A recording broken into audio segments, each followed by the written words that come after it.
This is the new Mercedes S-Class. Compared with the old one, it's bigger, quicker, more economical and loaded with trend-setting technology. People are banding around the term greatest car in the world. So we best find out who it is then.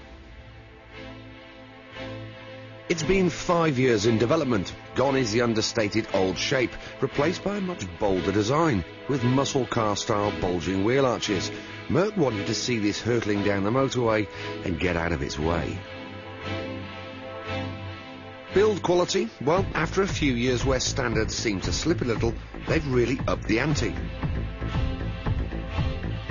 The reassuring thunks and clunks are back, as they should be, mind you, because this car starts at £55,000 and goes all the way up to 100 grand. Let me give you an idea about the attention to detail Mercedes have gone to in putting together this new S-Class. They got a load of rival manufacturer cars, hooked up some drivers to heart rate monitors, and then sent them on a 300-mile journey. And they found that on average, the drivers in the S-Class had a heartbeat 5 beats per minute lower than the competitor cars. And I can quite believe it. It's totally silent in here, almost eerie, but completely and utterly relaxing. Now, I'm driving the new S500, which comes in at a shade under 70 grand in standard trim. It's got the new 5.5 litre V8, which kicks out 388 horsepower. And I've got to say, for a car that weighs, what, nearly 2 tonnes, it's enough get on the move. In fact, 0 to 62 comes up in a hair-like 5.4 seconds. And it feels like it could go on and on forever. But in typical German fashion, they've capped the top speed at 155. Now, the car comes standard with a 7G Tronic automatic gearbox. It's 7-speed, and the changes, well, they're seamless. It's a joy to use. You can also override it in manual mode with some buttons behind the steering wheel. The ride on air suspension, which can be varied from silky smooth to sporty at the touch of a button, is fantastic. As you'd expect from the S-Class, it's very comfortable, a great place to be. And then there's adaptive body control, which is an option but fitted on this car. Here, 4 hydraulic rams will stop any roll in the car. That takes the body control just that bit further. And it's amazing to think how far these big luxurious barges have come on over the years. And this new S-Class has certainly lifted the bar just that bit further. The S-Class has always been a showcase for technology, being the first ever car to be fitted with ABS and ESP. So what's new on this model that we can expect on every other car in years to come? Well, this is the command system, a bit like BMW's iDrive, but a bit easier to use. Oh, and look at those pretty pictures when you move the seats.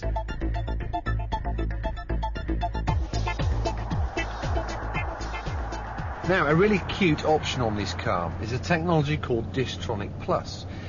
And that's a system that uses radar to maintain the gap to the car in front. So let's say you're on a motorway, and as often happens in the UK, people start jumping on the brakes and the gap starts to close. The car will automatically brake, even down to 0, and then when the gap opens again, it'll accelerate back up to your preset speed limit on the cruise control.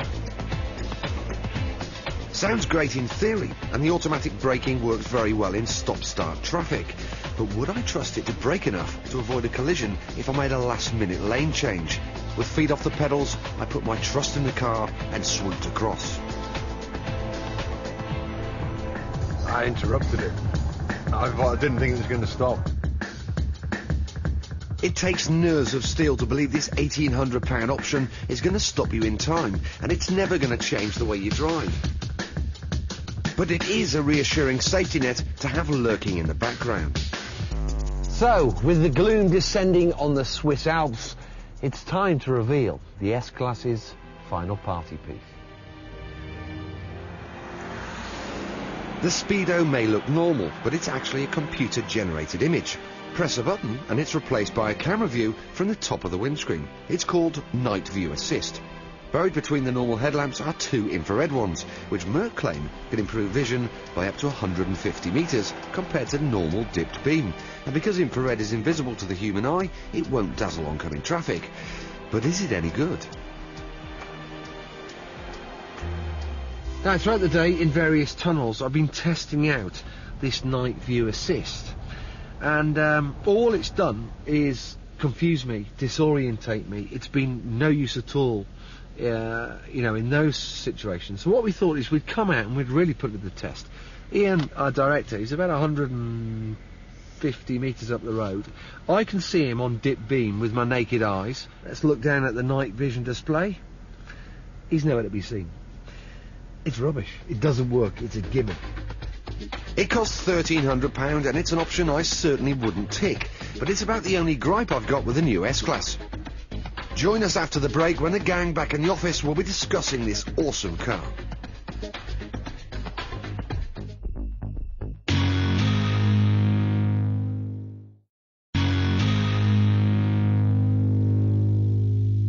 Before the break, we saw Jason smoking around Switzerland in the new Mercedes S-Class. Sadly, he's not with us this week because he's swanning around in the south of France, driving the new Ford Focus ST for later on in the series. But, chaps, he rather liked that S-Class. He thought it was quite mega. Very cool, very cool. I just can't get excited by these big limos. I see the manufacturers seem to be competing now as who can invent the latest gimmick driver aid. Not gimmicks, It's like Formula One, it's ruining the driving It's not experience. You gimmicks. don't need all these aids. No, it's not gimmicks. I mean, they put ABS in the S-Class first. Oh, It's that's the useful. crystal ball of motoring. What they have now, you'll have on your Vector in 10 years' time. You know. This Distronic Plus thing, what is that all about?